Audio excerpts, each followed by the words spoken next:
Kreml Hair Tonic and Kreml Shampoo present the new adventures of Sherlock Holmes, starring Nigel Bruce as Dr. Watson and Tom Conway as Sherlock Holmes. Well,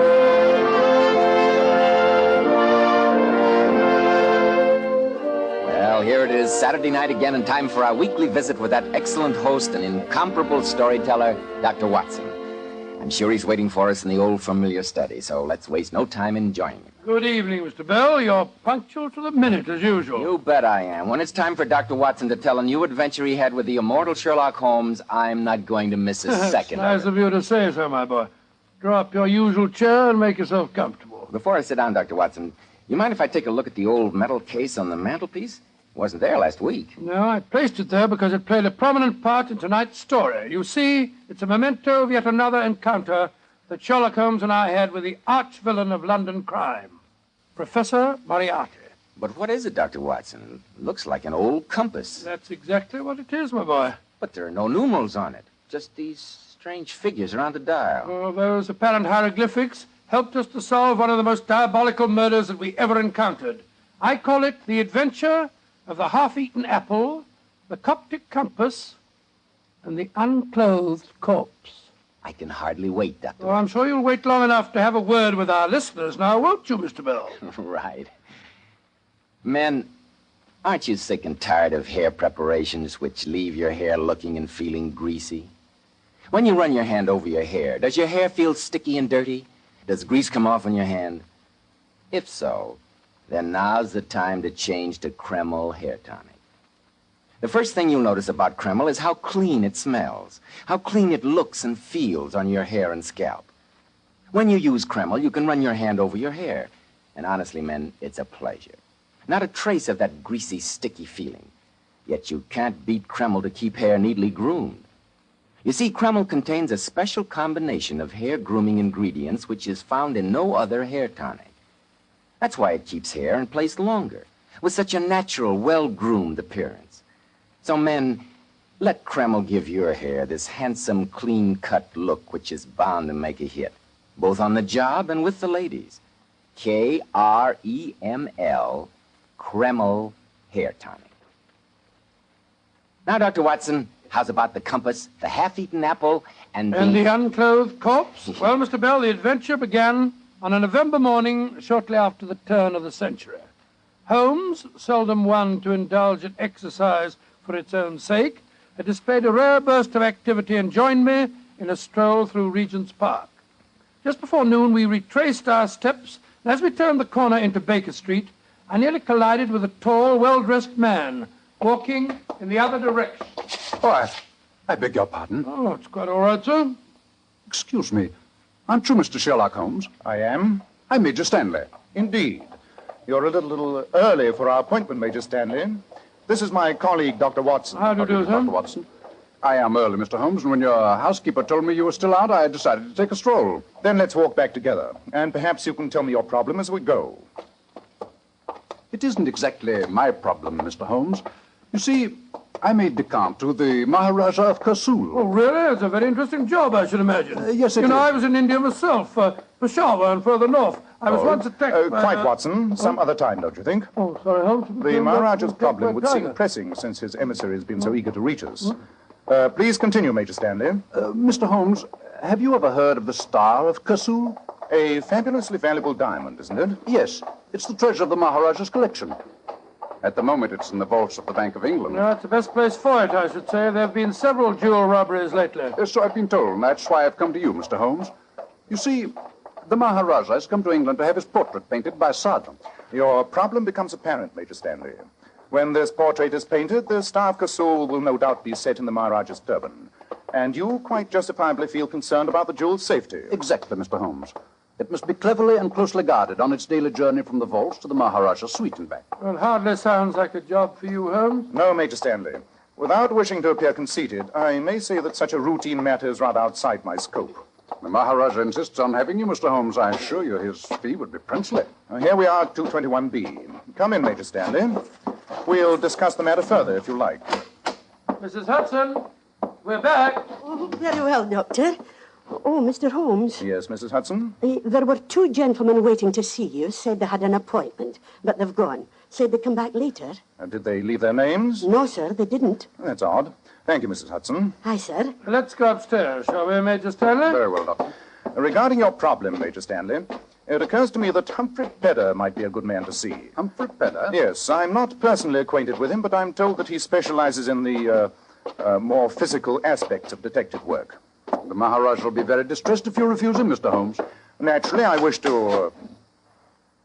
I'm sorry, Major Stanley. I've made my decision.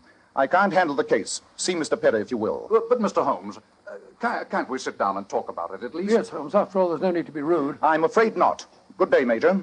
I've heard you were eccentric, Mr. Holmes, but I didn't know how eccentric. Holmes, what on earth's the matter with you? You ask him up, and then you won't even let him enter the room. For an excellent reason, Watson. Come inside. Look, there on the floor.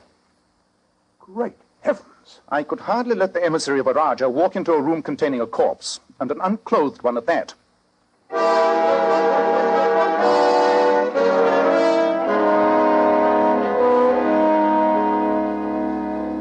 Lift the blanket off the face, Watson. Right you are, huh? There. Oh, Doctor, the poor man. Is that the face of one of the men that called here? Aye, sir, it is. Cover it again, Watson. I saw the other one leave, sir. He said his friend had already left.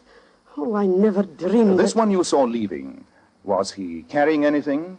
A bundle, perhaps? No, sir, he wasn't. Could you describe him? Well, he was tall and thin, and he had a But high if he was forehead. carrying no bundle, where are the corpse's clothes? There's no sign of them in here. What a shocking thing, sir. A murder right in your living room. Oh, will I send for the police? Definitely not, Mrs. Hudson. And please keep this to yourself. Aye, sir. When a corpse is deposited on my own carpet, there's a certain point of honor in being able to present the police with a complete explanation when I do call them in. That'll be all, Mrs. Hudson. All right, sir. What a terrible thing. Holmes, this is incredible. Why leave a corpse here, and why unclothed? The obvious reason to remove clothing would be to make identification difficult. Then how did the murderer get the clothes out of here? Mrs. Hudson said that he wasn't carrying anything. We have many other questions to answer, old chap. The knife wound in the heart gives us no clue, I'm afraid. But observe the singular collection of objects that are lying beside the body. Well, let's have a look at them. A railway ticket, a funny-looking compass. And an apple that has been bitten into. The corpse has protruding teeth. I bet you that he didn't make the bite in this apple. Holmes, these must be the murderer's tooth marks. If you're correct, Watson, our murderer is an extraordinary man indeed. Well, why do you say that? Because if you look closely, you'll notice the interesting fact that this bite was made by 2 sets of upper teeth.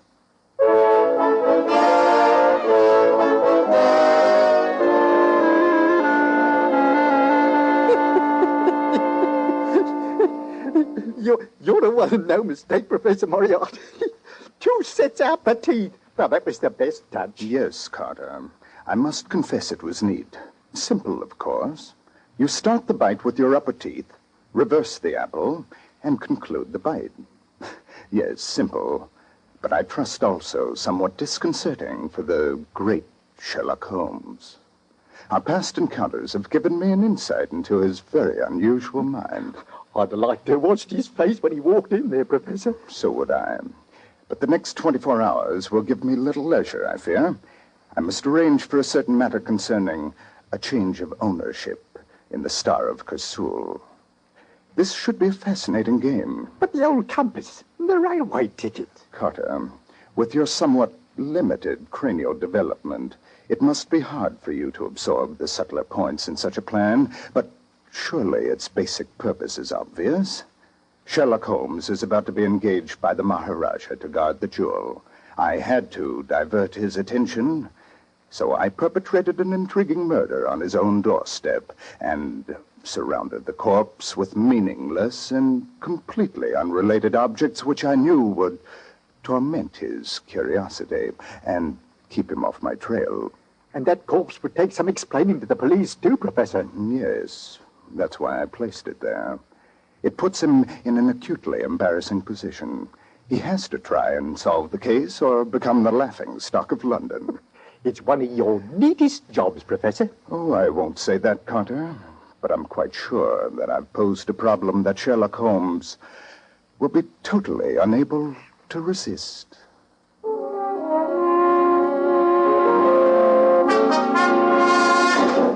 I can't resist this problem, Watson. No fee on earth could make me bother with the safety of a mere diamond when such a puzzle presents itself. On my soul, you talk rather as though you were settling down to a game of chess. You've got to solve this problem, Holmes, or else it's going to put you in a ridiculous position with Scotland Yard. And just think if it got into the papers. I shall reserve my imagination for the problem posed. The question of the apple is, of course, obvious. Well, I suppose all you have to do is to find a man with 2 sets of false upper teeth. Very simple. Quite. The only way such an imprint could be left is to take a half bite with the upper teeth, reverse the apple, and repeat the procedure. The only question here is, why indulge in such a bizarre performance? Well, whatever the reason, those are the murderer's tooth marks. Unquestionably. You notice the eaten portion of the apple has only just commenced to turn brown. The bite was undoubtedly taken in this room. But to identify teeth marks is a monumental problem and might prove insoluble. Let's turn our attention to the compass for a moment. Oh, I've never seen one like it. There are no numerals on it, no points of the compass indicated anywhere. Just a lot of funny little squiggles. Oh, no, Watson. Surely you recall the singular affair of the Coptic patriarchs? You overrate my memory, Holmes. In any case, I don't even know what a Copt is. My dear Watson, sometimes you astound me. Well, it seems to me it takes very little to astound you. I repeat, what is a Copt? The Copts are the principal Christian race descended from ancient Egyptian stock. What you refer to as squiggles on this compass, in reality, are letters of the Coptic alphabet. Oh, that makes it more confusing than ever. An apple bitten into by an eccentric, and now a compass with ancient Egyptian lettering on it. I just can't see any relation between the two of them. And yet we know there must be. That's what makes the problem so fascinating. Well, what does the compass tell you, Holmes? 2 things. The Coptic lettering on the dial is inscribed by hand. Obviously, it was constructed for a Copt who could speak no European language. Yet the corpse was definitely not of Egyptian origin. I'll wager that he was born not too far away from the sound of Bow Bells. I agree, Watson. And so the problem becomes more confusing. Now, let us examine another piece of this fascinating puzzle.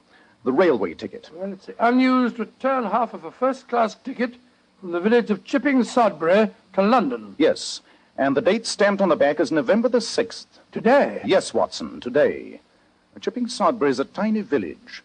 I imagine that the number of passengers that traveled from there to London this morning could be counted on one hand. You're going to Chipping Sodbury? Yes. It shouldn't be too hard to find out who purchased this ticket.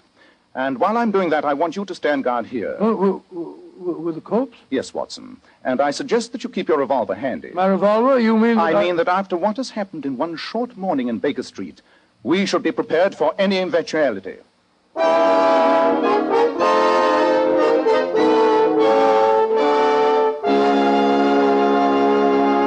In just a moment, we'll see just what eventualities do develop. But first, if you're smart, you'll take better care of the hair you've got. Let me assure you, men, you can't use a better product than Kreml Hair Tonic. This highly specialized hair tonic contains a special combination of hair grooming ingredients which no other hair tonic has.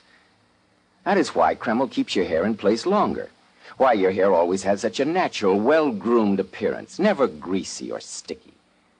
And listen carefully to this, men. Kreml does lots more than keep hair looking handsome. A quick massage with Kreml stimulates the circulation of blood right in the surface of the scalp. Notice how alive, how invigorated, how clean your scalp feels. At the same time, Kreml removes loose dandruff. And if your hair is so dry that it breaks and falls, Kreml actually helps condition the hair by making it feel softer, more pliable. So, men, why be satisfied with a product which merely keeps your hair in place when you can have handsomely groomed hair plus all those extra advantages of Kreml? Buy a bottle as soon as possible at any drug counter. Kreml, Kreml Hair Tonic.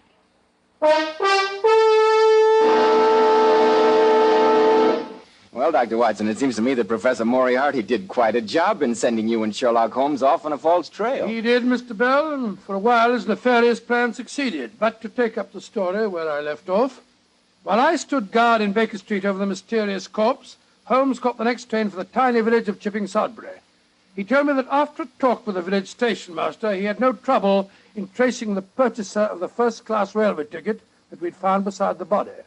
It had been bought by a dignified and elderly clergyman by the name of Russell, and Holmes lost no time in calling on him. The station master told me, sir, that you were the only person to purchase a return first-class ticket to London this morning. Yes, Mr. Holmes. I had occasion to make one of my rare excursions to London this morning. But though it was an unfortunate experience for me, I can't think my humble visit to the city could be a matter of any possible interest to you. I'm very interested in what happened to the return half of your railway ticket, sir. Very odd you should mention that. A regrettable business. Most regrettable. It was stolen from me by a pickpocket, together with my watch and chain. Didn't notice it until I had occasion to look at the time when I was lunching with the Bishop of St. Luke's. You've no idea when or where the theft took place, sir? I walked from the station. The crowds were quite dense, and I do recall being jostled rather heavily on one occasion.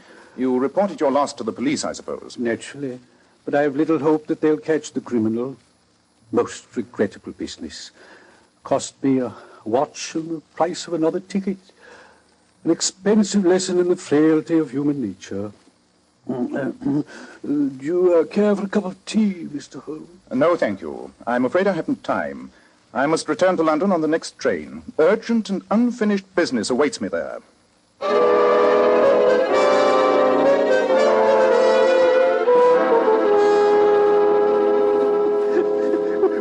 We followed Sherlock Holmes to Paddington Station, Professor Moriarty. Excellent. He caught the train for Chipping Sudbury, no doubt, Carter? Oh, yes, Professor.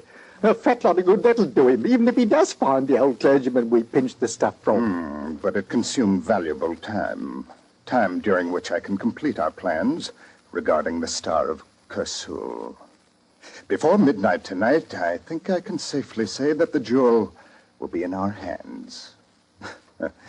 How very fortunate that Sherlock Holmes has such a devouring curiosity.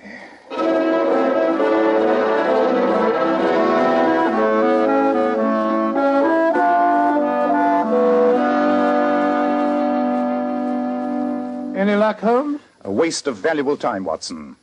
I found the purchaser of the ticket all right. The return half, together with his watch, had been stolen by a pickpocket. Oh, Lord, so that means we start all over again. No, Watson. At least one clue has been eliminated. Let us analyze the remaining ones more thoroughly. Now, the problem of the Coptic compass should next engage our attention. A call on the Egyptian embassy might prove illuminating. You know, Holmes, while you were away, I had a brainwave. Congratulations. It was connected with the missing clothes from the corpse. Where, I asked myself, where would be the obvious place to hide clothes? Why, in the clothes closet, of course. So I searched both our wardrobes absolutely thoroughly. They weren't there. Interesting, Watson. Of course, I'd already done the same thing. Oh, The problem of the missing clothes is still... Numbskull! Yes, Holmes? Why didn't I think of it before? what is it, Holmes? The special wardrobe that I keep for my disguises, in the dressing room. Come on, Watson.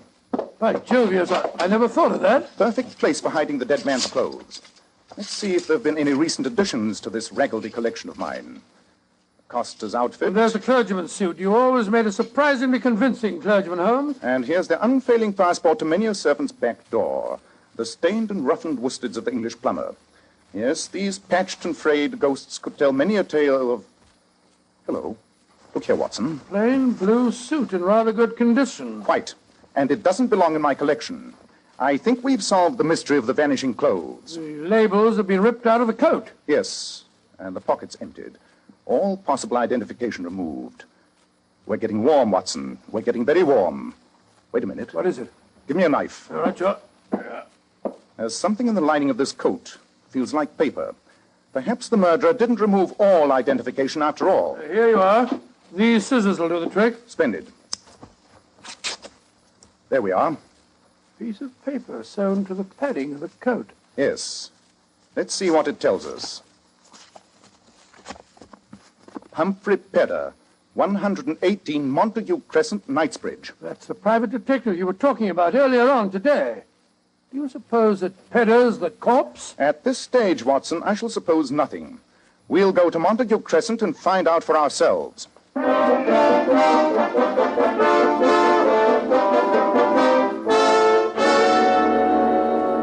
Mr. Pedder, I can't say how glad I am that we found you alive and well. From what you gentlemen have told me, Doctor, I feel glad myself to be here.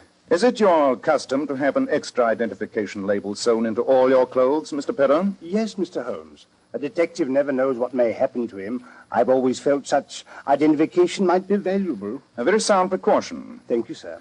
And you say that a suit of your clothes was stolen from your wardrobe last night? Yes, and I can't unearth a clue. Embarrassing situation for a detective, Mr. Holmes. Yes, it certainly is. Though I'm sure in your position, you've never had a thing like that happen to you. I doubt, Mr. Pedder, if you know just how embarrassing a detective's life may become. Yes, indeed. Take our present situation, for instance. Quite, Watson. Mr. Pedder, I can't get a word in edgeworth. did Major Stanley call on you today? I suggested that you would be eminently suited to the task of guarding the Maharaja's diamond. Yes, Mr. Holmes. I'm going over to the Savoy tonight to talk to the Maharaja. Much obliged to you for giving me the recommendation, particularly since I've never had the privilege of meeting you. I'd heard very flattering reports of your ability. I'm very glad, Mr. Holmes. Your recommendation means a lot to me. Well, Holmes, we've drawn another blank. Yes, Watson. I fear we must return to Baker Street and see if an ancient compass can point the way to the solution.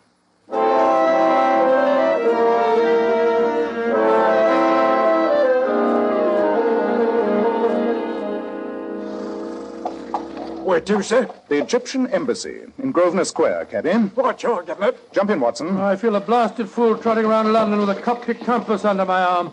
I hope this leads us somewhere. If the excursion proves fruitless, Watson, I'm afraid I shall be compelled to get in touch with Scotland Yard.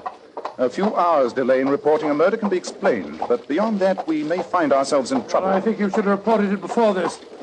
By the way, Holmes, did you notice the brougham and pair that drove up to Pedder's house just as we left? I'm afraid for once I was sufficiently preoccupied to yield to you in observation, my dear Watson. I'm not certain, but I thought that it was Major Stanley who stepped out of it. Major Stanley? And yet Mr. Pedder said that...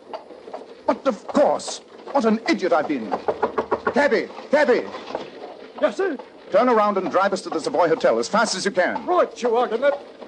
But why the Savoy Hotel, Holmes? Surely the situation is crystal clear now, Watson. Just about as clear as porridge to me. The whole thing's a plot to fool me. Tell me, Watson, what is suggested to you by the combination of an unclothed corpse, a stolen suit, and a railroad ticket? Well, if I knew the answer, Holmes, I'd have given it to you this morning and saved ourselves a lot of trouble. The answer, Watson, is organization. A group of well-organized criminals who are able to perform these unrelated tasks. And who is the only person in London who can arrange for running the criminal gamut from murder to plain pickpocketing? Moriarty. Professor Moriarty? Of course. Remember Mrs. Hudson's description of our visitor? Tall, thin, and with a high forehead. And if you add organization and Moriarty to Major Stanley, the Maharaja of Kasul, and a portrait painter, the sum total should be apparent. You mean that you've solved the problem of the unclothed corpse? I mean I know precisely how Professor Moriarty intends to steal the Star of Kasul. Faster, cabby. There's not a moment to lose.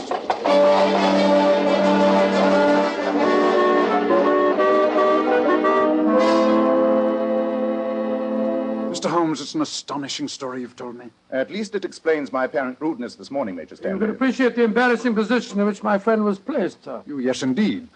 But of course you understand that Mr. Pedder here is now in charge of guarding the Star of Kasul. Quite, Major.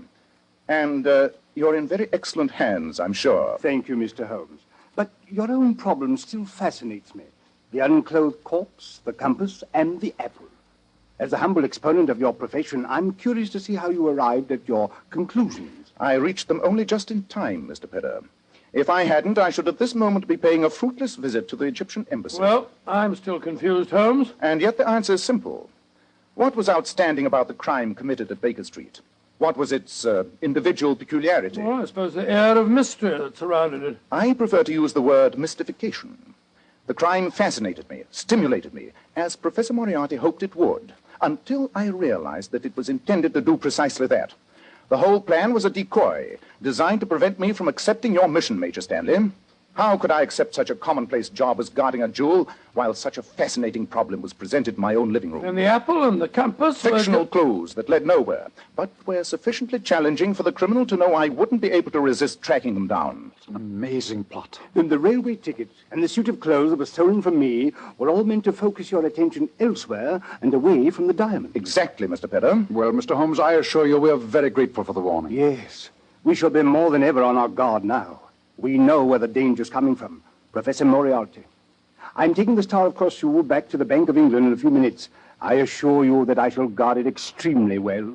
I think, Mr. Pedder, that if you don't mind, I'll take charge of the stone. But, Mr. Holmes, I've already been commissioned for the work. That's true, Mr. Holmes. Since you refused the job, I had to make other arrangements.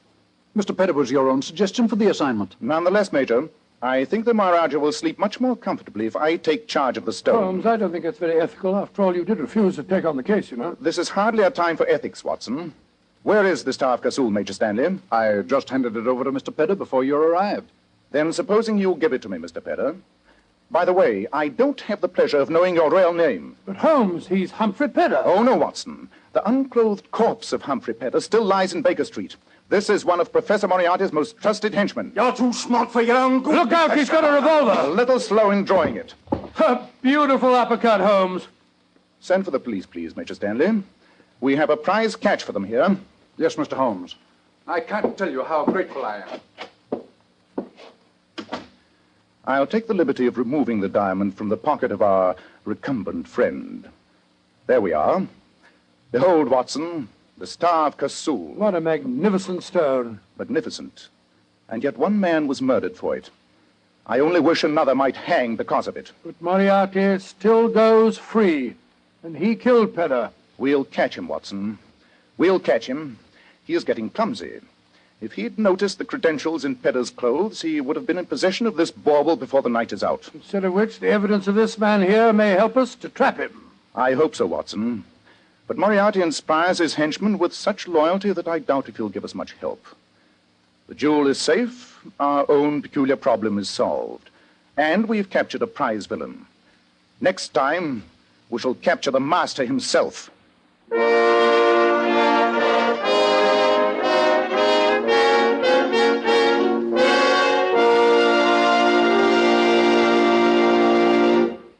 Did you, Dr. Watson? Did I what, Mr. Bell? Did you and Holmes finally capture Professor Moriarty, the master himself? No, Mr. Bell. Haven't you got a word for our listeners?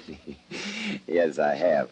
In just a moment, Dr. Watson will be back to tell us about next week's story. Girls, here's some advice from one of America's foremost beauty authorities, John Robert Powers.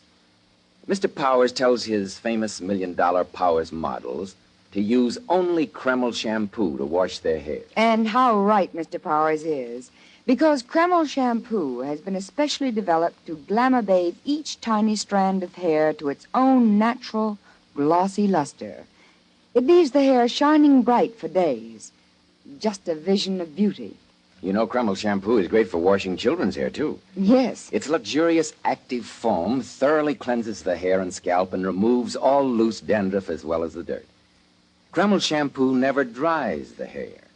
So, ladies, buy a bottle at any drug counter. See how easy it is to glamour bathe your hair to its natural shining glory. Kreml. Kreml shampoo.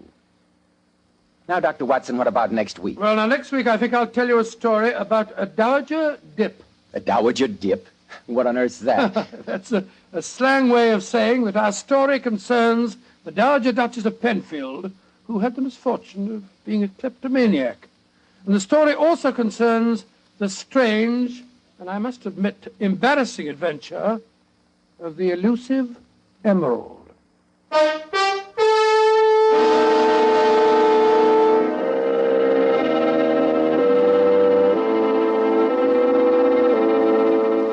Tonight's new Sherlock Holmes adventure was suggested by an incident in Sir Arthur Conan Doyle's story, The Final Problem. Nigel Bruce appeared by permission of California Pictures. Tom Conway through the courtesy of Eagle Lion Pictures. This is Joseph Bell speaking for Kreml Hair Tonic and Kreml Shampoo, and inviting you to be with us next week at this same time, when Dr. Watson will tell us about the adventure of the elusive emerald.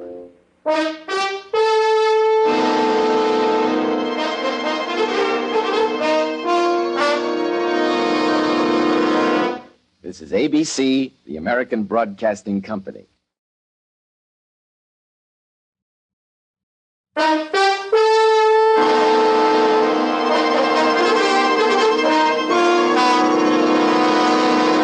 Kreml Hair Tonic and Kreml Shampoo present the new adventures of Sherlock Holmes, starring Nigel Bruce as Dr. Watson and Tom Conway as Sherlock Holmes.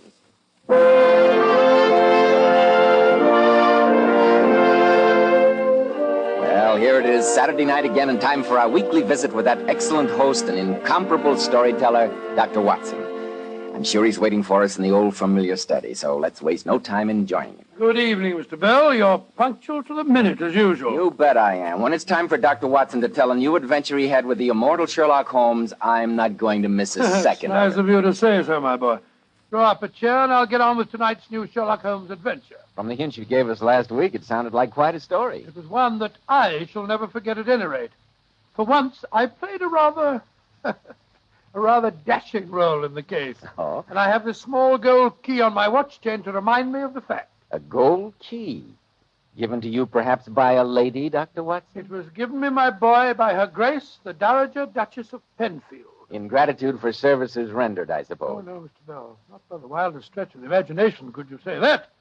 Let's say that it's a memento of one of the most unusual experiences that the great Sherlock Holmes and I ever had. I call it the adventure of the elusive emerald. Sounds intriguing, Dr. Watson. But first of all, do you mind if... If you have a word with our listeners? No, of course not, Mr. Bell. Most every man today who takes pride in his appearance uses something to keep his hair neatly groomed. And how does the preparation you use measure up to this test?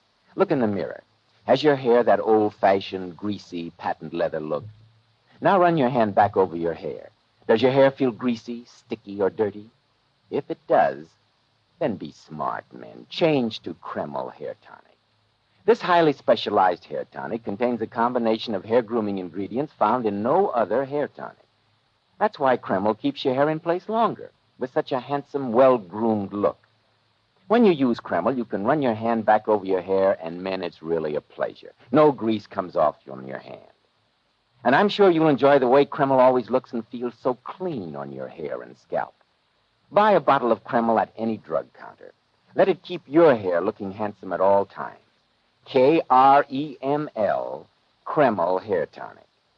Now, Dr. Watson, how's about the adventure of the elusive emerald? Well, Mr. Bell, the story began on a cold morning, more years ago than I care to remember.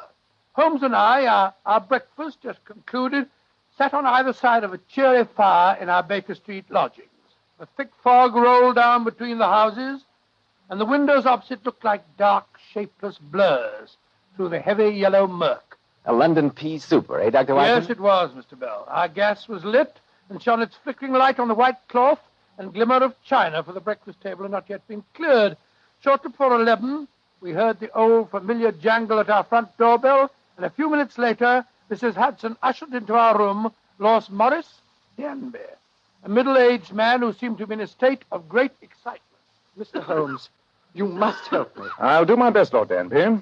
What's your problem? Well, and this is hard to say, gentlemen, it's connected with my mother, the Duchess of Penfield. Oh, so you're the Duchess of Penfield, son. That's a charming woman. I met her at a house party at the Smythe Parkinsons in Shropshire a few years ago. At the time, she was kind enough to tell me Watson, that don't she you was... think your reminiscences might be more appropriate at some other time? Well, I was only pointing out, Holmes, Quite. that she was... Pray continue, Lord Danby. Well, here's the problem in a nutshell. My brother, the present Duke, is with his regiment in India. During his absence, all the responsibilities of the Penfield family have fallen on my unhappy shoulders. For a year now, I've been driven nearly insane by my nephew, Hilary. The boy's 18, and his madcap escapades have caused me many a sleepless night. But now comes the crowning blow. My mother, my own mother, has turned thief. Dowager Duchess of Penfield, a thief? Oh, come, sir, you must be mistaken. Would I make such a shocking statement, Doctor, unless I was sure? I repeat, she's a shoplifter, a pickpocket, a disgrace to our family. Since monetary considerations are surely not involved, I can only assume that Her Grace is a victim of that unfortunate affliction known as kleptomania. She is, Mr. Holmes. But how can I explain that to shopkeepers, to friends of the family, when Mother decides to pocket some valuable memento of a weekend house party? And though it's petty thefts today, tomorrow it may develop into more serious criminality. Mr. Holmes, you must help me find some way out of this intolerable situation. I'll pay you any fee you name if you can find... my good woman. Don't argue with me. What on earth's the commotion downstairs? Well, I see what's wrong, Holmes. Go back to your kitchen. Mind your own business, you stupid woman. It's Mother. She must have followed me Your here. Grace, how delightful to see you again. Again? Who are you? Oh, don't you remember? We met at the Smythe Parkinsons a few years ago. Never saw you before in all my life. Oh, it was in Shropshire. Fancied us ball, you know. Rubbish. Get out of my way. Morris, Yes, Mama? get out of here at once. This is a matter for your elders. Do you hear me? Mama, Get out, you oaf. Mama. And when you get home, wait in the blue room for me. I shall attend to you later. Yes, Mama. Your Grace, I suggest that Keep your suggestions to yourself, young man. Well, really, I do feel And you be quiet, too. Well, I beg your pardon, Duchess. I was only good. Can't understand a word you say. Oh, really? No. Now then, which one of you is Sherlock Holmes? I am, and I Why think did that idiot son of mine come to see you? I fear that professional ethics prevent me from... Professional fiddlesticks. You don't need to hem and haw with me. I suppose Morris told you that I was a kleptomaniac. I'm afraid that I can't... Nothing to be afraid of. Oh. Either of you care for a pinch of snuff? I don't No, think thank so. you. Thank you very much. My word. Can't understand anyone who doesn't appreciate snuff. That's much better now. Now then, listen to me, both of you. This story that my son undoubtedly told you about my being a kleptomaniac is an unadulterated lie. It's all part of my children's plot to get hold of my money. They're always after me for that, especially that grandson of mine. And I'm sure he's inveigled my son Marlis into his schemes, and now they're planning to have me declared incompetent. Oh, gracious me, what a I shocking... don't need any comments. Just listen to me. Oh, I'm sorry. Now, how much did Morris offer you as a retainer, Mr. Holmes? I'm afraid I'm not at liberty to say I'll anything... double the fee and trouble you both to hear no more of this. That's all. Good day to you. I'll see you downstairs, Your Grace. You needn't bother. I may be your grandmother, but I can still walk up and downstairs by myself, thank you. Oh, Holmes, what a magnificent woman. Yes. Quite remarkable, isn't she? I think she didn't remember meeting me at the Smythe Parkinson's, huh? Quite. Luckily, we weren't taken in by the son's story, wasn't it, Holmes? I'm not sure. Watson, you recall that jeweled snuff box I received in this morning's post? It was a token from the King of Morania. Yes, you put it on the mantelpiece. Good Lord, it's vanished. Precisely. The Dowager Duchess of Penfield is so brilliant a kleptomaniac that she has achieved an unnoticed theft at 221B Baker Street. Well, of all the amazing nerve. Watson, we've met a worthy antagonist. Come on, old chap. Grab your hat and coat. I think we'll take the liberty of providing the Duchess with an unobtrusive escort.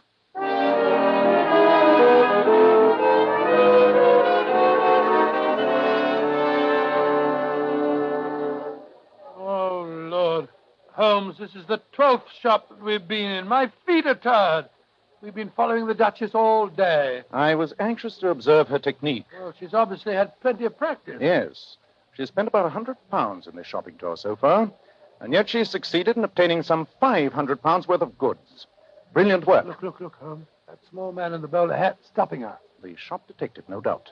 Come on, Watson. I'm sorry, ma'am, but there it is. What utter balderdash are you talking? I must ask you to come and see the manager. Can I be of any assistance, Your Grace? Huh? Oh, it's Holmes and his friend. Yes, you can tell this idiot to stop bothering Well, me. what seems to be the matter? I saw this here lady pick up a silver matchbox and slip it into her handbag. Fiddlesticks. I examined it, yes. But if it's missing, this man was standing near me. Search him. Search Holmes, but that's ridiculous. Of course it is. Ma'am, I must ask I you am the Dowager Duchess of Penfield. Now search this man. Yes, Your Grace. Insufferable insolence. Your Grace, I must ask you... No, you don't. You stand here.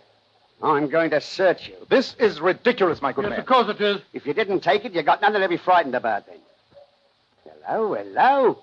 What's this in your coat pocket? Great Scott, Holmes. It's a silver matchbox. Quite. Come on, mister. You've got to explain this to the manager.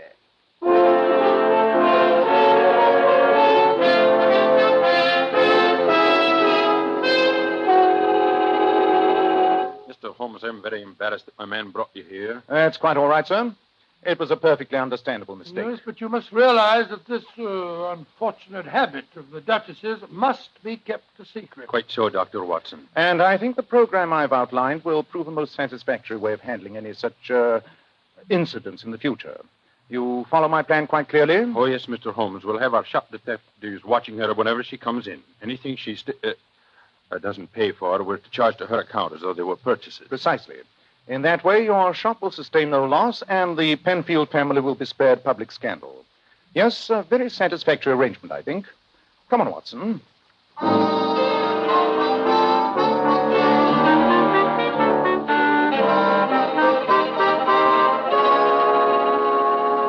Yes, Mr. Holmes, a very satisfactory arrangement. Don't you agree, Hilary? Yes, Uncle. I suppose if we can't stop Granny pinching this stuff, at least this will keep it quiet. Hilary. All that remains to be done, Lord Danby, is to make similar arrangements at the other shops your mother patronizes. And in that way, sir, all scandal can be avoided. Yes, it's an excellent plan. Excellent. I only wish that since Granny's so free and easy with other people's stuff, she'd loosen up the money bags for me a little. I'm stony broke. We won't go into that now, Hilary. Come along, my boy. I know Mr. Holmes is a busy man. Good day, gentlemen. Good day. I'll be communicating with you, Mr. Holmes. Very well, Lord Danby. Well, I suppose that's the last we'll hear of the Duchess's problem. I think not, Watson. Huh? Just before Lord Danby arrived, I was studying the social section of today's Times. Look at the item I ringed in blue pencil. The distinguished Polish nobleman, Count Stephen von Kratzoff, is holding a reception at his Grosvenor Square house tomorrow afternoon, at which time the famous Kratzoff emerald will be displayed. Skim through the list of guests, Watson. I think one name will interest you. Colonel and Mrs. Martin, Lord and Lady Norwich. By George, the Dowager Duchess of Penfield. Exactly. And the combination of the finest emerald in Europe and the Duchess of Penfield means that this is one reception we must not miss.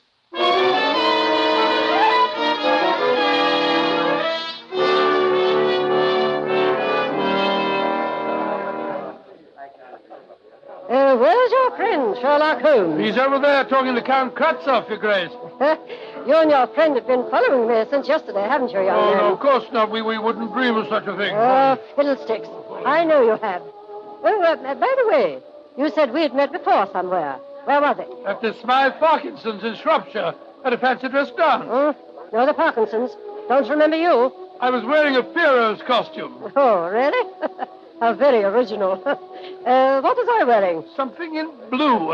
Blue velvet, I think it was. You had a white wig, I remember. You looked enchanting. It wasn't a wig. It was my own hair. My own hairspike. And it wasn't velvet, it was tulle. And the dress was red, not blue. However, I'm flattered that you remembered me. Good night, young man. Good night, Duchess. Oh, good night, Count von Kratzoff. Had a very pleasant evening. Good night, my dear Duchess. I'm so happy that you honored me with your presence. Come along, Hilary. Oh, yes, Good night, Granny. Mr. Holmes. Good night, Your Grace. Oh, thank you so much, Count. Good night, young man. Good night. A most successful evening, Count von Kratzoff. I am flattered that so many distinguished guests were present, Dr. Watson. You were very quiet this evening, Mr. Holmes. I was watching, Count. My eyes hardly left the emerald during the entire evening. I imagined that you had some professional reason for attending. James, he was most insistent that I invite you. But nothing seems to have happened. Is the gem still lying in its case on the table there? I saw nothing happen. I hope nothing did. Well, what could have happened? There's a stone safe and sound. Now, please examine it, Mr. Holmes. I know you have quite a reputation as an expert on jewels. What a beautiful gem. It is considered one of the finest in Europe, my dear doctor. Mr. Holmes, what is your opinion? That you've been robbed, Count von Kratzoff. Robbed? Yes, this is an extremely fine paste replica. The Kratzoff emerald has been stolen right under my very eyes.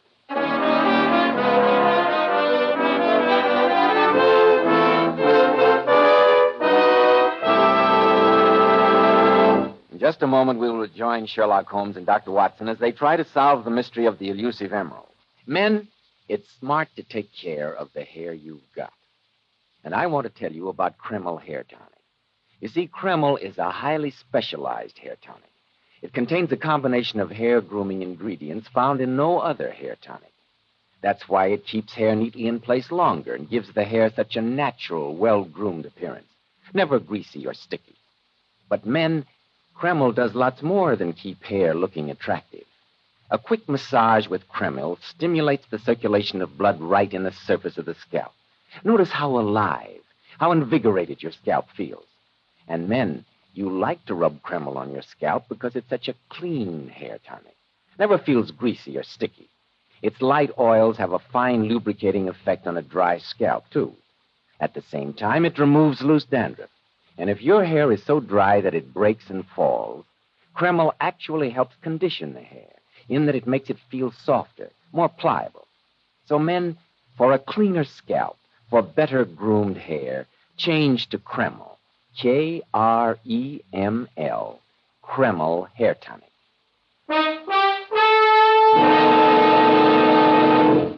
So, Dr. Watson, the famous emerald had been replaced by a paste replica? Yes, my boy, it had. Well, I don't have to be a Sherlock Holmes to deduce that the Dowager Duchess was the culprit. Elementary, my dear Mr. Bell, elementary. But when the police arrived on the scene, Holmes gave no indication of our obvious suspicion. Later on, when we returned to Baker Street, I don't think either of us were in the least bit surprised to find that Lord Danby was waiting for us in a state of great agitation. Mr. Holmes, you've helped me so far. You've got to find some way out of this mess. You've spoken to Count von Kratzoff since the loss was discovered? Yes. He came over to see me while you and the police were still searching the house. We're neighbors, you know. What did he say, sir? That for the sum of £20,000, he'd agreed to keep the whole matter quiet. Indeed. And why should Count von Kratzoff assume that your mother was responsible for the theft? I'm afraid he must have heard rumors of her unfortunate habits. Do you propose to make the settlement, Lord Danby? The estate can't afford it, Doctor. Oh, dear me, what will my brother the Duke say when he returns from India? What am I to do, Mr. Holmes? Your problem has many more ramifications than I imagined when you first called on me, Lord Danby. I think if you'll allow me a few hours' grace, I can give you a surprisingly satisfactory solution to your dilemma. I'll be eternally grateful if you can. Well, how do you propose to do it, Holmes? The first step is obvious. To find the jeweler who made the paste replica. Unless I'm much mistaken, there's only one jeweler in London capable of such an exquisite piece of craftsmanship. We shall call on him, Watson. We shall call on him at once.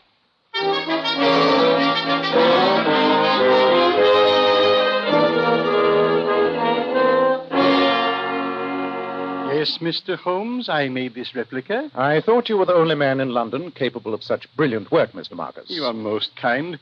It was one of a pair of duplicates that were ordered. A pair, eh? Yes. Now the plot thickens, Watson. Of course, you had no idea that the replicas were ordered with any criminal intent, Mr. Marcus. Of course not, Dr. Watson. I was told that they were for a collection of replicas of famous stones, and I was paid handsomely. 25 guineas apiece for them, yes. A small stake for so large a prize. Could you describe the woman who gave you the order? Woman, Doctor? It was a man. A young man. A man? But, yes. Holmes, she must have an accomplice. I think not, Watson. Though the train of thought suggested is certainly an astonishing one. However, our next move should be obvious. Oh? What's that? We return to Baker Street for certain necessary tools of my trade. And then, my dear fellow, we pay an unannounced visit to the Dowager Duchess and try our hands at a little burglary.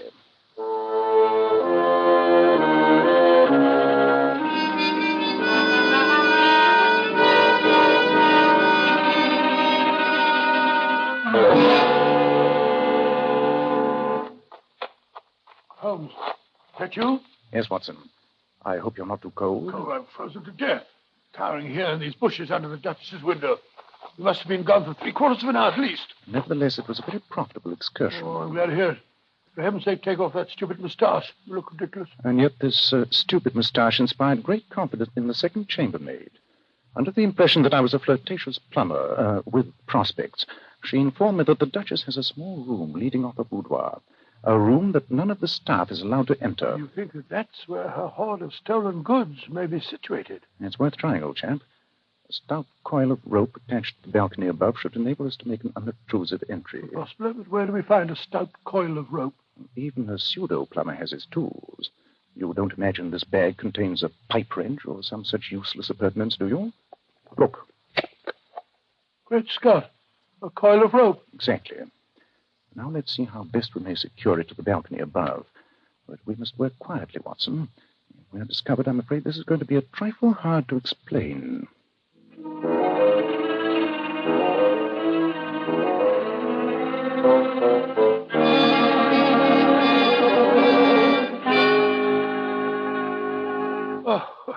When I climb up ropes, Holmes, I realize I'm not as young as I used to be.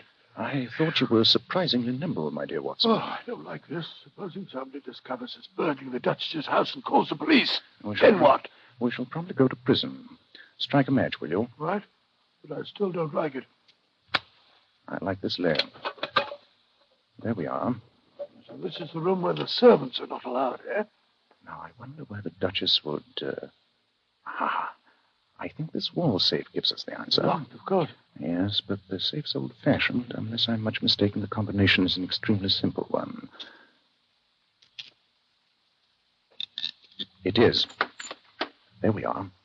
Look, Watson. This is Pandora's box indeed. Great Scott, a whole collection of silver and jewelry. And prominent among it is the King of Morania's jeweled snuff box. I'll slip that in my pocket. I think His Majesty would prefer that I retain its ownership. Look, Holmes. There's Count von Kratzov's emerald. Yes, Watson. We'll take charge of that, too. The rest of this collection doesn't concern us. I think there's someone in the upper room. Quick, down the rope. Give me a hand over this window ledge. Who's in there? Harry Holmes, it's the Duchess. Follow me as fast as you can. Who is it? Who is it? Why, my word. Why, it's that young Dr. Watson. That's right, young Dr. How Watson. on earth did you get here? I get here? I got here through the window. Well, imagine that. I climbed up a rope to your balcony, Your Grace. You climbed up a rope? My dear boy, you took that risk from me. Oh, you impetuous boy. Oh, me? Oh, no, Your Grace. You're entirely mistaken. Not a word, my dear boy. I know how you feel. I realized it tonight when you spoke of the grey chiffon dress I wore at my Parkinson ball. But you don't understand. I do. I understand only too well. Oh, but you dear boy, it can't be. Don't you understand? Think of my family, my grandchildren, my reputation. But really, Your Grace, you're making a very... Not another word, you headstrong boy. Now, one kiss and good night. Oh, Your Grace, Your Grace. Oh. My dear boy, now you must go. Yes, I certainly must. Good night. Good night, you foolish boy. Great Scott. Holmes will be furious. Holmes! Watson, what happened? Holmes, she thought I was there to see her. Hope springs eternal, eh? I trust you didn't undeceive her. No, but she kissed me, Holmes. A martyr to our cause, Watson. Well, it's been a most successful evening. The case is solved, and I imagine it's still quite early. What time is it? Well, it's, Holmes. What's wrong? Great Scott, when the Duchess kissed me, she stole my watch.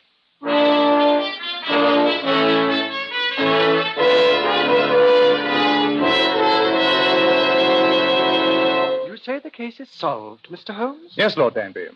That's why I asked you and Count von Kratzov and your nephew to join me here in Baker Street. But where is my emerald? Here it is, Count von Kratzov. How did you make the old girl give it back? I bet it made her furious. Supposing you let my friend explain in his own good time, young man. Here is the replica, Count, and here's the real emerald. You will, of course, identify the stone.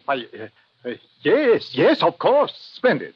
Then I'm sure you have no objection to signing this document I prepared. It relieves the Duchess's family of all responsibility. Please sign it here. Very well, Mr. Holmes. There. Thank you, Count. And now, Lord Danby, I shall present this paper to you. Well, I'm tremendously grateful, Mr. Holmes, but I'm utterly confused. Then let me clarify the situation for you. I have another visitor here tonight.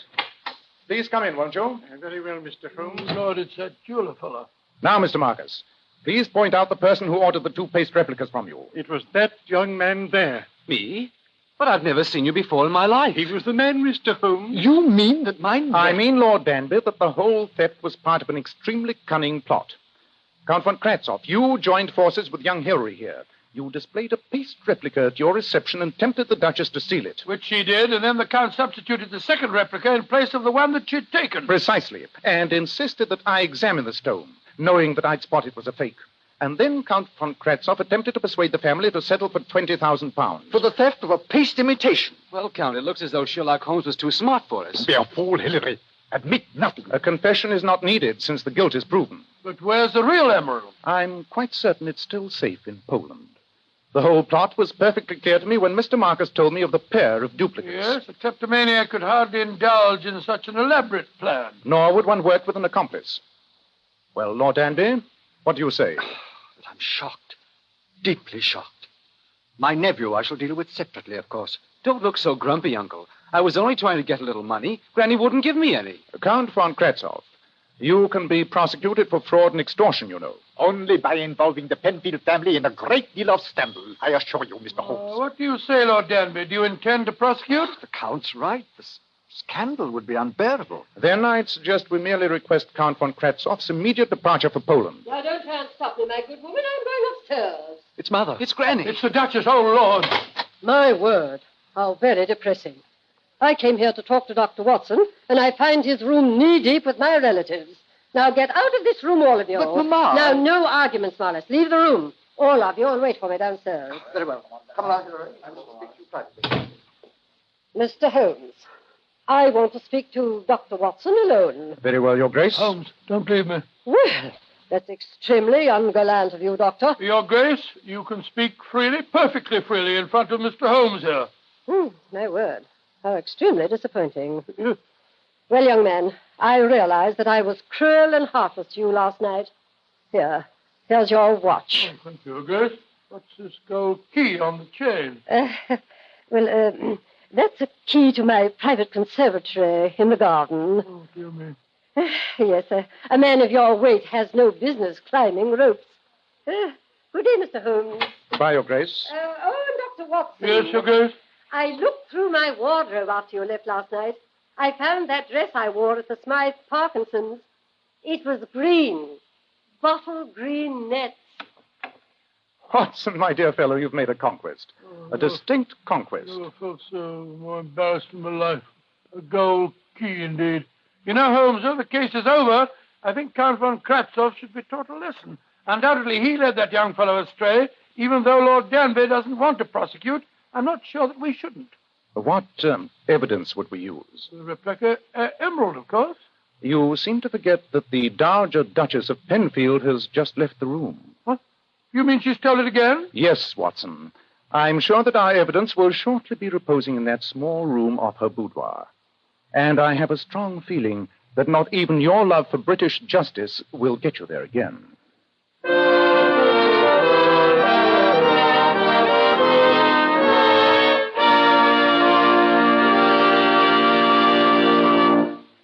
Before Dr. Watson gives us a hint about next week's story, girls, those famous $1 million Powers models you see on magazine covers always have to keep their hair shining bright with highlights. Now, here's how they do it. We glamour bathe our hair with Kreml shampoo. And ladies, I must say, Kreml shampoo brings out all the hair's natural glossy luster and sheen, more than you may dream ever possible. It leaves the hair simply radiant. And Kreml shampoo is one shampoo you can buy today that doesn't dry the hair. In fact, it has a beneficial oil base which actually helps keep the hair from becoming dry. Yes, and Kreml shampoo leaves the hair so much softer, silkier, and holds a wave better. Ladies, buy a bottle of Kreml shampoo at any drug counter. See how easy it is to glamour bathe your hair to a vision of beauty. Kreml, Kreml shampoo. And remember, a bottle of Kreml hair tonic makes a fine addition to that Christmas stocking. Now, Dr. Watson, what about next week? Well, now, next week, Mr. Bell, I shall tell you a strange adventure in which Sherlock Holmes and I fought a losing battle to prevent the murder of a man who, curiously enough, was already on his deathbed.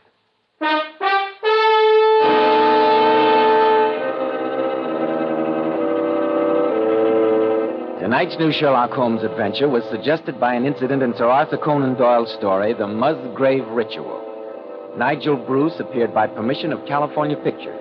Tom Conway through the courtesy of Eagle Lion Pictures. This is Joseph Bell speaking for Kreml Hair Tonic and Kreml Shampoo, and inviting you to be with us next week at this same time, when Dr. Watson will tell us about the adventure of the Grand Old Man.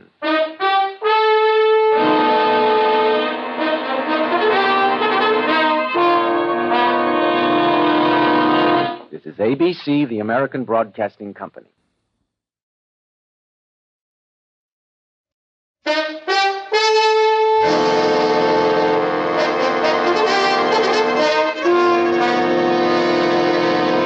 Kreml Hair Tonic and Kreml Shampoo present the new adventures of Sherlock Holmes, starring Nigel Bruce as Dr. Watson and Tom Conway as Sherlock Holmes.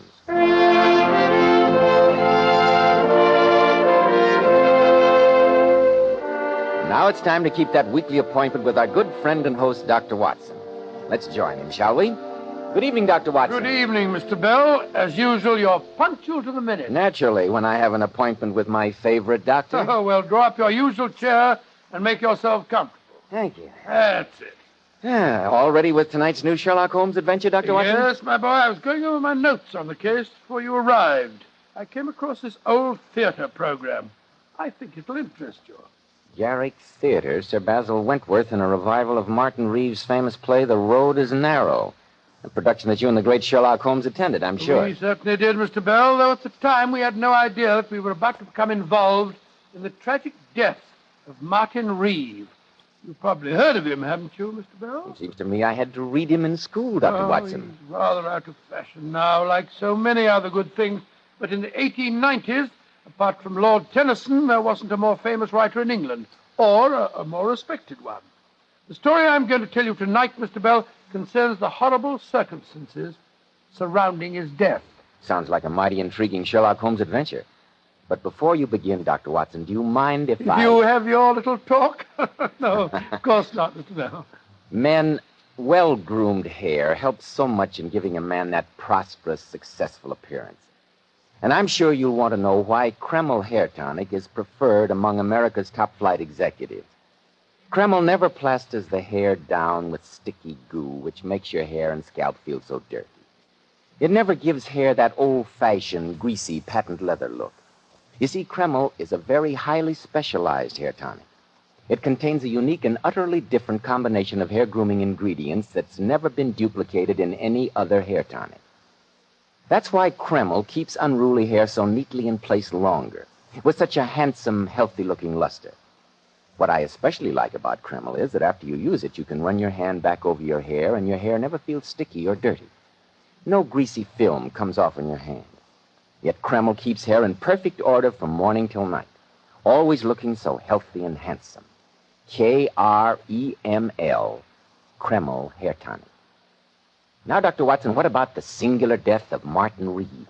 Well, Mr. Bell, that adventure began late on a foggy evening many, many years ago. Sherlock Holmes and I had been to the Garrick Theater to see the revival of Martin Reeves' play, and I remember that we decided to walk home to Baker Street. As we approached the old familiar door of 221B, our footsteps echoed hollowly in the deserted street, and the chimes of a neighboring church reminded us of the fact that it was midnight. A delightful evening, Watson. A good dinner, an excellent bottle of wine, and 3 hours of theatrical magic. Well, personally, I found the play rather depressing. Its theme is a morbid one, but the writing and construction are flawless. Yes, a magnificent play and well worth reviving. By the way, I noticed an item in the Times this morning concerning Martin Reeves. He's dangerously ill. Oh, really? Well, he must be quite an old man. 82, to be precise. Really, is he as old as that? Curious career, Watson. His greatest success was written when he was a young man. In the past 50 years, he has never written anything to compare with tonight's play. No, I don't think it... Holmes, look up at our window. Hello. The gas is brightly lighted, whereas Mrs. Hudson invariably turns it low when we're out. And look at the silhouette on the blind. There's a man pacing up and down the room. A visitor at midnight, Holmes. This looks ominous. Be careful now. It may be some sort of trap. I think not, Watson. If some desperado were lying in wait for me, I doubt whether he'd be stupid enough to turn up the gas to advertise his presence. Just the same, I wonder how he got in. Presumably through the front door. Mrs. Hudson has instructions to let a client wait in our rooms if his business seems urgent. Mr. Sherlock Holmes. At your service, sir. I'm Dr. Manners, Harvey Manners. How do you do, Dr. Manners? This is my colleague, Dr. Watson. How do you do, Doctor? I must apologize for being here at such an hour of night, Mr. Holmes, but my business is urgent. I'm sure it is, Doctor. I left Carlisle this morning, arriving at St. Pancras Station 2 hours ago. I came directly here, persuaded your housekeeper to let me wait for you. Then sit down, my dear doctor, and tell me what urgent business has brought you to London. Thank you. Well, Mr. Holmes, I've been acting in the capacity of personal physician for Martin Reeves, the playwright. Martin Reeves? What an extraordinary coincidence. We've just returned from seeing the revival of his play, The Road is Narrow. We were talking about him as we walked home. I understand the grand old man is dying. He's not in good shape, Mr. Holmes. His heart's in very bad condition. Auricular fibrillation, Dr. Watson. Oh, then at his age, I imagine you don't hold out much hope. No, but I think with care, he might last a year or two. But the reason I've come to you, Mr. Holmes, is that I'm convinced that although he's a dying man, someone is trying to murder him. To murder him? Good Lord. What reason do you have for saying that, Dr. Manners? Well, Mr. Holmes, I've been in almost daily attendance on Mr. Reeves. Last night, his coachman drove over to get me, saying that his master had suffered another bad attack. When I got to the house, I found that Mr. Reeve had received a severe shock. He was in a state of almost complete hysteria, and he kept insisting that he'd seen an apparition in his room a few hours earlier. What kind of an apparition? A ghost from his past, as he referred to it.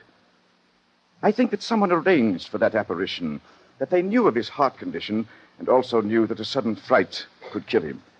It's possible, Dr. Manners, and it would be one of the least detectable methods of murder. But who would want to kill a dying man? Who lives at the house with him, Dr. Manners? His daughter Catherine, his brother Silas, who's a drunken good-for-nothing, and his secretary, a fellow by the name of Hugh Kingslake. Do you know the condition of Mr. Reeves's will? No, but I do know he had dictated a new one a few days ago. A fact that might easily have provoked a crisis. Dr. Manners, you say that Mr. Reeves spoke of seeing an apparition, a ghost from his past.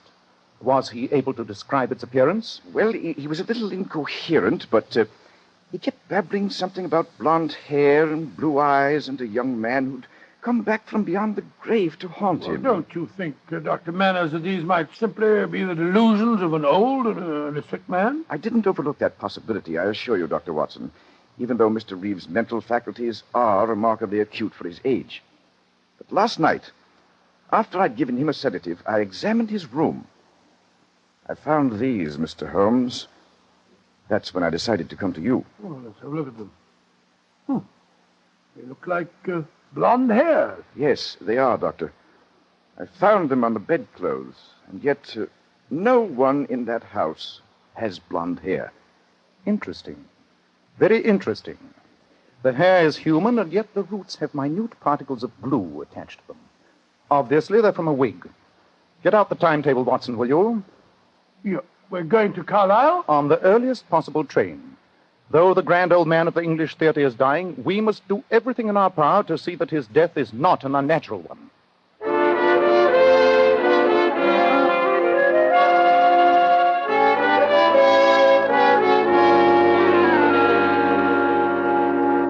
Mr. Holmes, Dr. Watson, I'm Hugh Kingslake, Mr. Reeves' secretary. How do you do? How do you do, sir? Your accommodations at the hotel are satisfactory, I trust, gentlemen? Entirely, thank you, Mr. Kingslake. Thank you. Good. Frankly, I'm most relieved that you're here.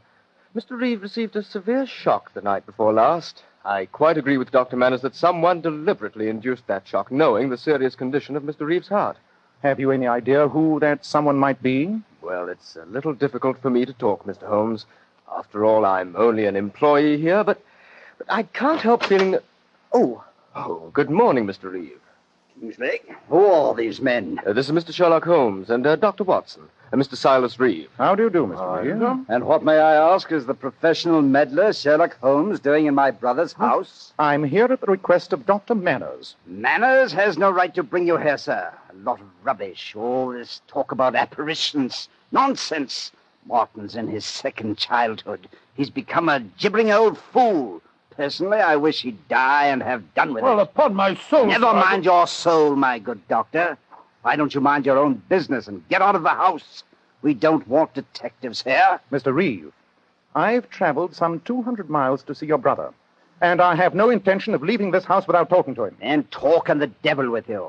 And if my dear, distinguished brother tells you that I've been sponging on him for years, it's perfectly true. Uncle Silas. Enter the beautiful Catherine to try and persuade her drunken old uncle to return to his room. No, Uncle Silas. I came to get Mr. Holmes and Dr. Watson. Dr. Manners said that Daddy can see them now. Shall I take them up, Miss Reeve? No, Mr. Kingslake. I will. And don't be deceived by the Mr. Kingslake and the Miss Reeves gentlemen. My dear niece and this young man here have a dark secret. A secret that is perfectly apparent to every member of this household. Uncle Silas. They're in love. Delightful, isn't it? Uncle, you're intolerable. Will you lead the way, Miss Reeve? Oh, yes, Mr. Holmes. Don't forget to ask him about the play that made him so famous. You might learn some interesting facts. I must apologize for Uncle Silas, gentlemen. I'm afraid he's like this all the time these days. I quite understand, Miss It Reeve. must be very distressing for you, my dear. Oh, I'm used to it, Doctor. Here's Daddy's room. I won't come in with you. Too many people upset him. Come in. Please go in, gentlemen. I'll see you later. Ah, there you are. Who is it, Manners? It's Mr. Sherlock Holmes and Dr. Watson, Mr. Reeve. Ah, good. Good. You can leave us, Manners. Yes, Mr. Reeve. I'll see you both later. Very well, Doctor. Come. Sit on my bed. That's it. How are you feeling, sir? Old and ill. But I'm glad you're both here.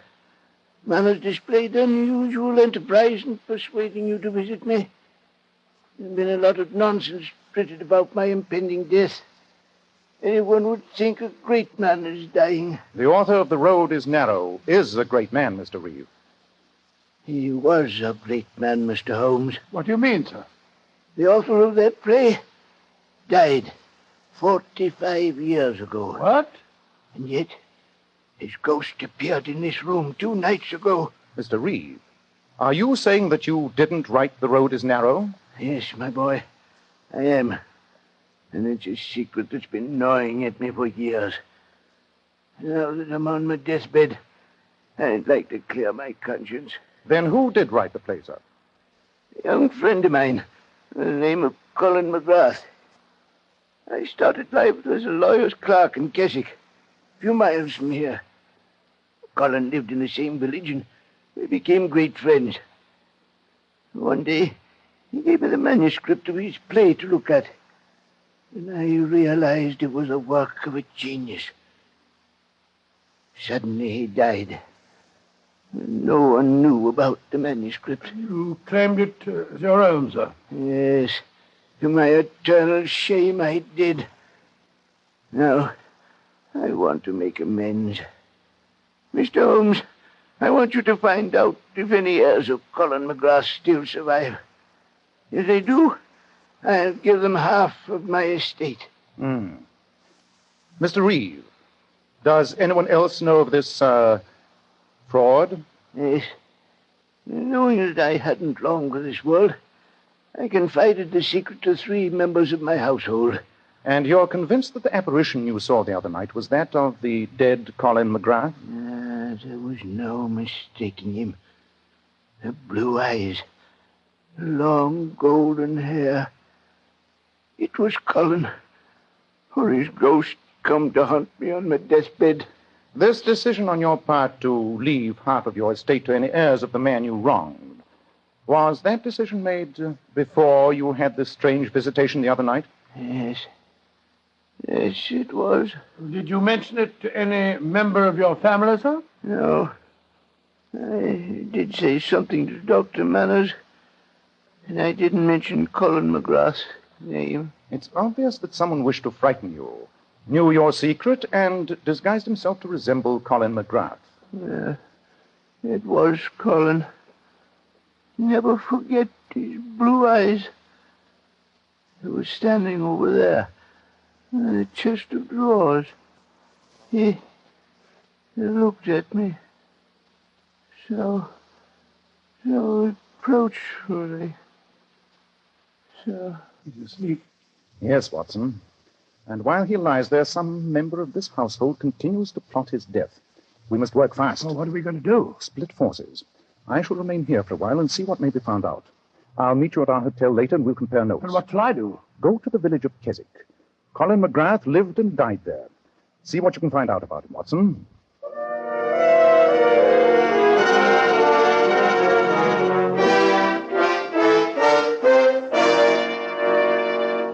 Of course I remember Colin McGrath. Well, I should be very grateful for any information about him, madam. As postmistress, I imagine that very little village gossip has escaped you. Of course it hasn't. I remember the McGrath boy well. He was no good. Didn't he marry poor old Mrs. Northrip's granddaughter Susan and then go and desert her just to kill himself? And the poor girl was going to have a baby. No good on earth. That's what young McGrath was. And you can tell him I said so if you ever reach the place I'm sure he went to. Oh, I said, well, they had a child, you say. What happened to it, madam? How should I know? I'm only the postmistress. You'd better go and see the vicar, young man.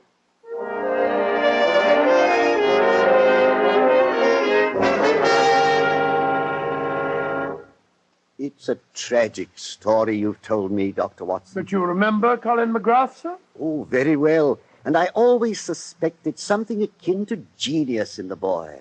But he burned with too hard and gem-like a flame. As Walter Pater has said, he burned himself out, destroyed his life, and poor Susan Northrup's with it. She died of a broken heart less than a year after his death. And their child? There was no money, no one to look after the boy. He was sent to an orphanage in Liverpool. Then that child, if he's still alive, stands to inherit half of Martin Reeves' fortune. If only we can find him.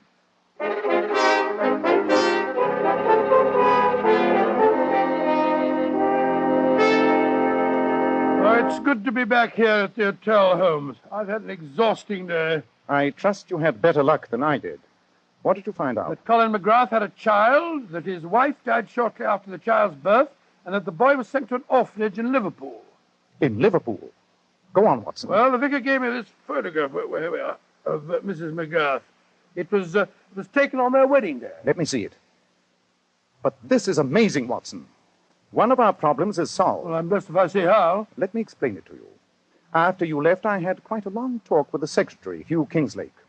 It transpired that he knew nothing of his parents. He had been raised in an orphanage, and the only memento he has is a picture of his mother. A picture that he carries in his watch. And that picture is a duplicate of this one. Great Scott, then the fellow calling himself Hugh Kingsley is really the Colin McGrath heir. Precisely. A fantastic situation indeed. Come on, old chap. Grab your hat and coat. We must drive over to Mr. Reeves and break the good news that the missing heir is a member of his own household. We're still no nearer finding out who's been trying to frighten old Mr. Reeves. Surely that's obvious now, Watson. Come in. Dr. Manners, what's wrong? Please come at once, both of you. It's Mr. Reeve. Hot? Yes, Dr. Watson. This evening, he had another visit from that apparition. I'm only afraid this time the devilish plan may work and that Martin Reeve won't live through the night.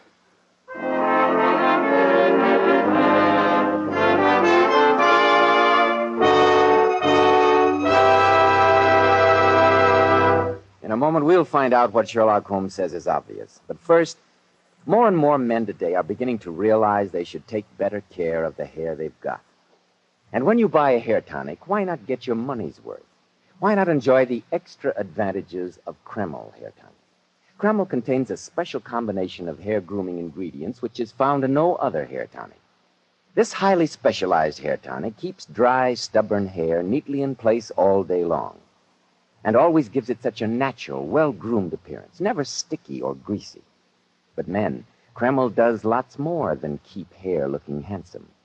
A quick massage with Kreml stimulates circulation right in the surface of the scalp, leaving your scalp feeling so alive, so invigorated. At the same time, Kreml removes loose dandruff. It's excellent to lubricate a dry scalp. And if your hair is so dry that it breaks and falls when you comb it, remember, Kreml actually helps condition the hair, in that it makes it feel softer, more pliable. So men, just as soon as possible, buy a bottle of Kreml at any drug counter. Let Kreml always keep your scalp feeling clean and refreshed, your hair always looking its very best. Kreml, Kreml Hair Tonic. Well, Dr. Watson, this story certainly has me on the edge of my chair. What happened next? You drove over to Mr. Reeves' house, I suppose? Yes, Mr. Bell, we did. And as we went rattling down the country lanes, the flickering oil lamps on Dr. Manners' carriage lighting a shadowy path, I found it almost impossible to get a word out of Sherlock Holmes. Holmes, sometimes you're the most irritating man on earth. And what prompts that little tirade, Watson? You haven't opened your mouth since we left our hotel. Purposeless conversation is a waste of time. Not much further, is it, Dr. Manners? No, Mr. Holmes. We're nearly there. Well, I don't consider conversation purposeless when it clarifies the problem, Holmes. You said it was obvious who had been frightening Mr. Reeve. I suppose I'm stupid, but I find it far from obvious. And yet the facts are clearly in front of your eyes. Eyes. That's it, Watson. Think about eyes. The blue eyes of the supposed ghost, eh? But the Reeves family have all got brown eyes. A Apparently, it's a marked family characteristic. Quite, Watson. That fact should lead you to the obvious conclusion. Oh, you're always talking in riddles, Holmes. Here we are, Mr. Holmes. And Hugh Kingslake is standing at the front door. How is he, Mr. Kingslake? Better, Mr. Holmes. Seems to have rallied a bit. But I'm glad you're all here. I'll drive my carriage round to the stables. Be back in a moment. Well, come in, gentlemen. With Mr. Reeves so ill, it may seem a little inappropriate to announce my news. But Catherine consented to marry me tonight. We're engaged. Oh, really? My congratulations. Yes, indeed. She's a charming girl. Oh, Catherine, darling. I've told them our news. Oh, it must seem a terrible time to announce it, Mr. Holmes, with poor Daddy lying so ill upstairs. It's quite understandable, Miss Reeve. And before we go up and see your father, I'd like you both to know that we have something in the nature of a wedding present for you. A wedding present? Yes. You're both familiar with the story of Colin McGrath, I understand? You mean that he was the true author of The Road is Narrow? Oh, yes, Mr. Holmes. Daddy told us all about it. And did you also know that Mr. Reeve is planning to leave half his estate to the heir of Mr. McGrath? I knew that, Dr. Watson. In my capacity as secretary, I had occasion to draw up a rough draft of the new will a few days ago. Then I'm sure, Mr. Kingslake, that you'll be very interested to know that today Dr. Watson and I discovered that you are the son of Colin McGrath. That I am? You is the heir? Well, that doesn't seem possible. The fact is proven beyond a doubt, Miss Reeve. Then if Mr. Reeve makes the new will, I stand to inherit half the fortune. Yes, my boy, you do. That's what Mr. Holmes meant when he was talking about wedding presents. Help! Come here, somebody! That's Uncle Silas. He's upstairs with Daddy. What's wrong, Mr. Reeve? Fire! I knocked over a lamp in Martin's room. And Daddy's up there. The room's ablaze. What? Come on, Watson. Well, the whole top landing's burning, Holmes. Can't go through this way. We just can't stand here. Mr. Reeve will roast alive. I'm going after him. Come back, Kingslake. Come back. Great Scott, he went right through the flames, Holmes. Send one of the servants for the fire brigade. And tell the rest to bring buckets of water. And to bring them fast.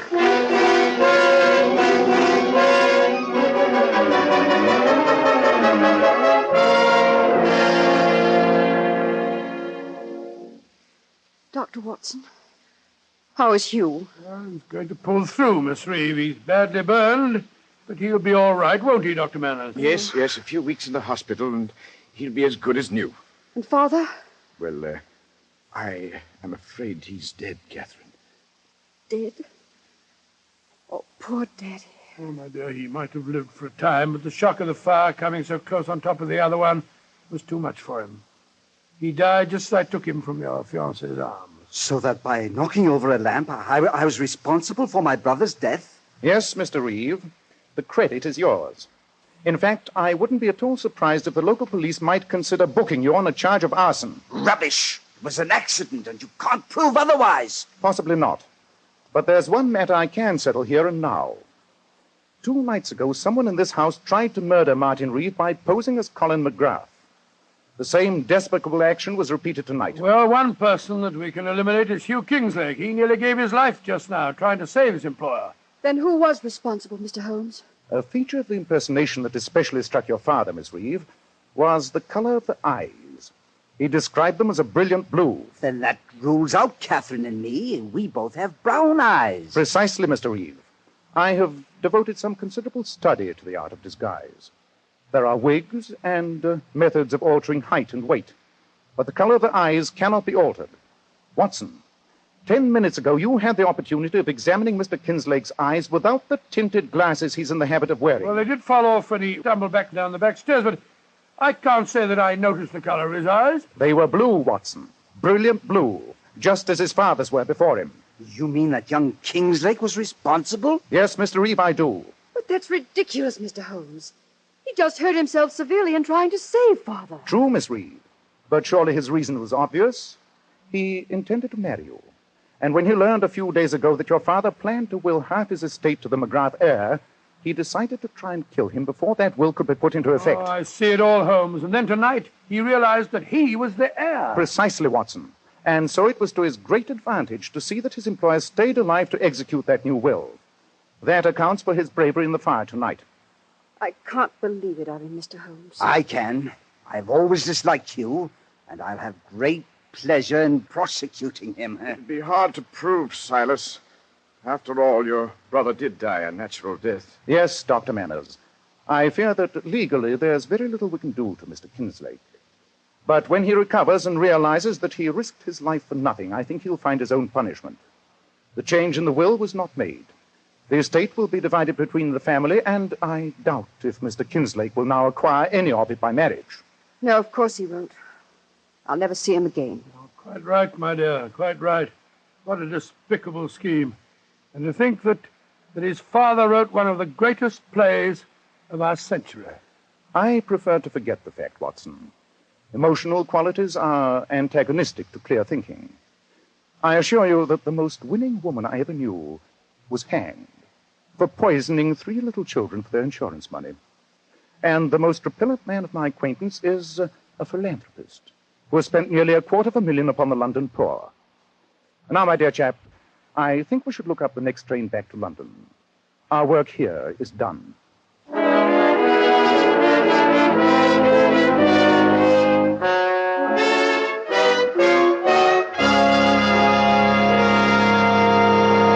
In a moment, we'll hear about next week's story. But first, girls, here's a sensational beauty tip from some of the world's most divinely beautiful girls.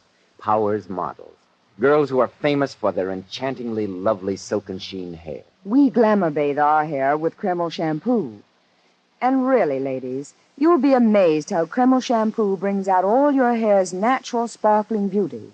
It leaves hair shimmering with brilliant highlights that last for days. And you can always count on Kreml shampoo to thoroughly cleanse your scalp and hair. It never leaves any dull, cloudy film. Then, too, the beneficial oil base helps keep hair from becoming dry and brittle. That's right. Kreml shampoo leaves your hair so much softer, a silkier hair with satin smoothness. Your hair holds a better wave, too. So, ladies, buy a bottle of Kreml shampoo at any drug counter and see how easy it is to have naturally lustrous hair, a vision of beauty. Kreml, Kreml shampoo. And remember, a bottle of Kreml hair tonic or a bottle of Kreml shampoo makes a fine addition to that Christmas stocking. Well, Dr. Watson, I won't be seeing you before next Wednesday, so I'd like to wish you a very Merry Christmas. Oh, thank you very much, Mr. Bell, and the same to you, my boy.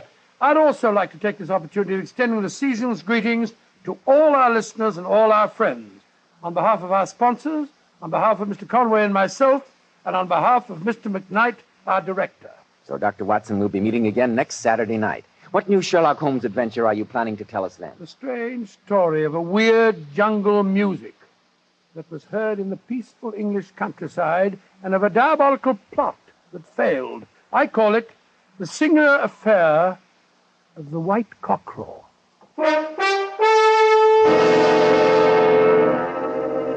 Tonight's new Sherlock Holmes adventure was suggested by an incident in Sir Arthur Conan Doyle's story, The Sign of Four. Nigel Bruce appeared by permission of California Pictures, Tom Conway through the courtesy of Eagle Lion. Help win the war against tuberculosis. Buy colorful Christmas seals and use them to dress up all your cards and packages. Buy the Christmas seals that help save lives today. This is Joseph Bell speaking for Kreml Hair Tonic and Kreml Shampoo, and inviting you to be with us next week at this same time when Dr. Watson will tell us about the singular affair of the White Cockerel.